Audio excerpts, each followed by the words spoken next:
Hey everybody, welcome back to Video Game. So today I got a fun and exciting episode for you guys this evening because we're going to be talking about the new to release RetroTink 4K CE, which is going to bring the price down near to $300. And what does CE stand for? I have no idea. It isn't really indicated on the website. So we're just going to go a cheap edition on this one because it's going to reduce down the cost by $275, and absolutely everyone is going to be stoked about that. If you're too far involved though, to be a huge favor, go down below, hit like and subscribe, and ring that notification bell. Definitely helps us out. And if you feel so inclined and want to support the channel, got a Patreon link down below as well. But obviously in my coverage of the RetroTink 4K, I've been absolutely blown away by just how many different features it has, how quickly the firmware gets updated, and how many new features there's been since this thing actually launched. It is my de facto way to capture original hardware, including arcade games for the channel, and it is absolutely one of the most powerful devices you can have out there for retro gaming. But I totally understand $750 is not a cheap amount. I do think the RetroTink 4K in the full fat edition is 100% worth it with every single feature it comes with, both software and hardware. But again, $750 means different things to different people, so I get when people say it's out of their price range. So now we have a new RetroTink 4K coming, the CE. It looks like it's going to start ordering maybe around the end of February, beginning of March, according to Mike G, the maker of the RetroTink. And this is going to be exciting to a lot of people because 4K gaming is obviously here. Pretty much everyone has a 4K TV in their gaming setup, and trying to scale to 4K by bypassing your television and getting all of the filters and other features that a scaler provides is going to be awesome. Because I've used the 4K so many times on so many different projects, I can safely say it's just such an incredible product if you do want to buy that $750 version. But today we're going to talk about the similarities and the differences and what you're going to lose for that $275 price reduction and what you're going to keep. Right off the top, it's going to be the same platform, so you're going to share the same firmware. It's just going to be feature sets that are going to be changing. And you'll see here that price is going to come out at $475. That's definitely still not a small amount, but for what you're getting here, definitely feels like a fair amount because, again, expensive and worth it are two different things. People seem to think that sometimes things are too expensive. It's just the build of materials. And this definitely seems set up to compete directly against the Pixel FX More 4K, which is currently selling at $275, and the analog bridges are coming soon as well. Because obviously at the low end of the price point, if you just want HDMI in, the More 4K has been doing things really well at $275 for maybe 4 or 5 months now. And it seems like with those analog bridges, you're going to bring it up another $100 to the $375 range. So it makes sense that a RetroTink product is going to slide in around that same price point to try to stay competitive in the middle of the market, with obviously the RetroTink 4K full fat being at the top end of the market. And I will say this new white case is absolutely spectacular. Prefer it over the black case personally. And they talk about the new hardware aspects of this and what's going to be the same and what's going to change. So the first thing right off the top, all of the filters, all of the scan lines, all of the shadow masks, aperture grills, everything like that are going to be the same across the CE edition of the RetroTink 4K, as well as the one you've seen reviews on if you don't already own one. Now, if you own a RetroTink 4K already, unless you need a second one for a second television, there would be absolutely no reason to purchase this over the one you already own, because it's just going to do slightly less. This is for new people jumping in. And honestly, the filter set and all the different ways you can articulate the image, as well as all of the different baked-in presets, have been some of the most fun stuff on the RetroTink 4K. And I've always appreciated the fact that the profiles will also have device-specific profiles, not just for the console, but for the adapters you may be using. Something like Dreamcast is going to have support for Toro box profiles, as well as DC digital if you're going HDMI out of your Dreamcast.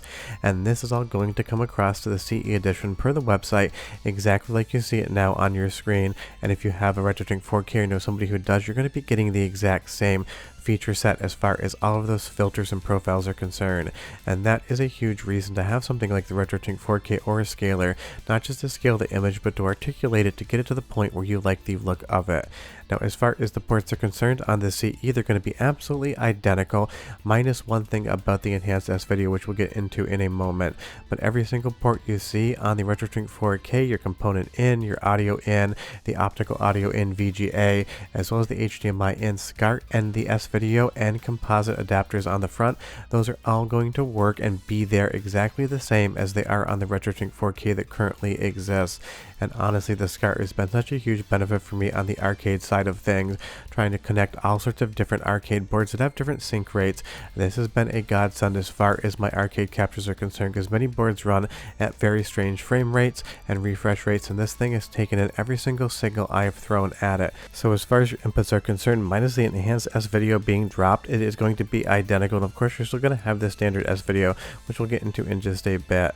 But the RetroTink 4K has got you covered for pretty much every single input you could possibly imagine as far as retro gaming consoles is concerned, and the CE is going to be no different whatsoever.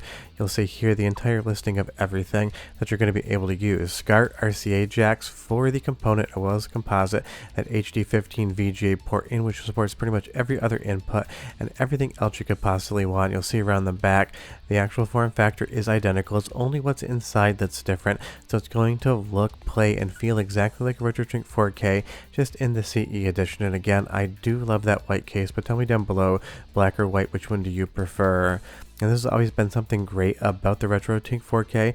Every single signal you want to put in is available, but of course it is going to reduce down in price, so you have to talk about what is missing here, and you can decide whether or not those omissions are going to be a deal breaker for you.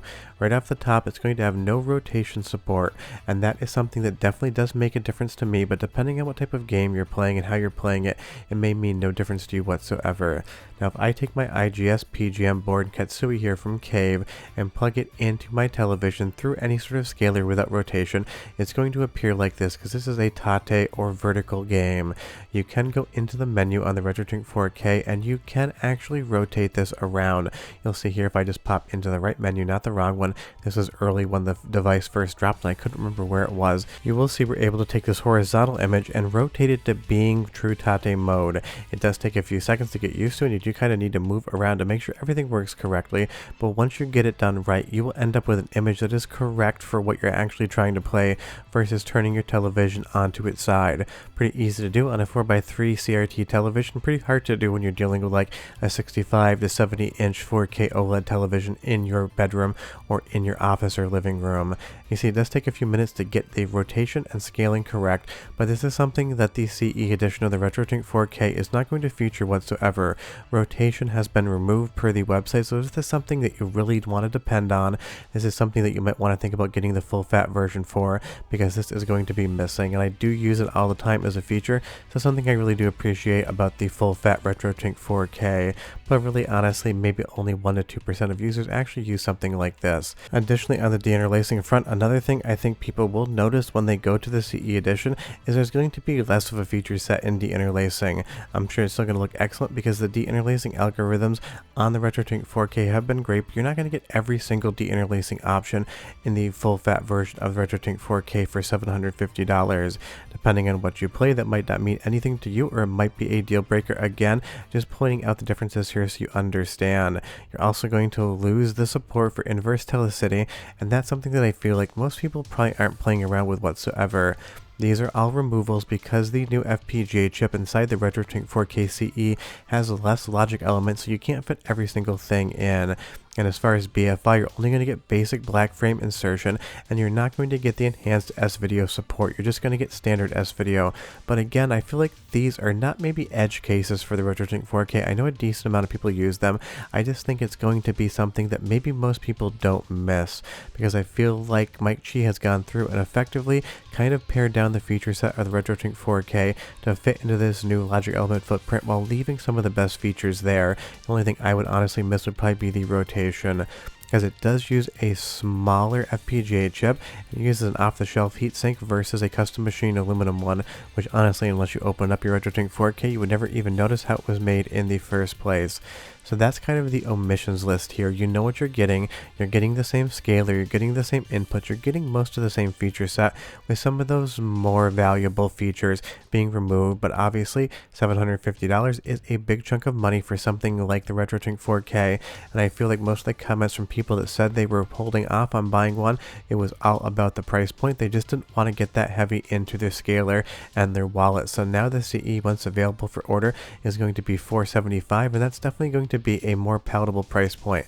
Obviously, it is still about the same price as an Xbox Series X or PlayStation 5, so people have to decide whether or not that is money they want to spend, because of course, you can just get a 1080p scaler and go right back into your television and let it do the rest.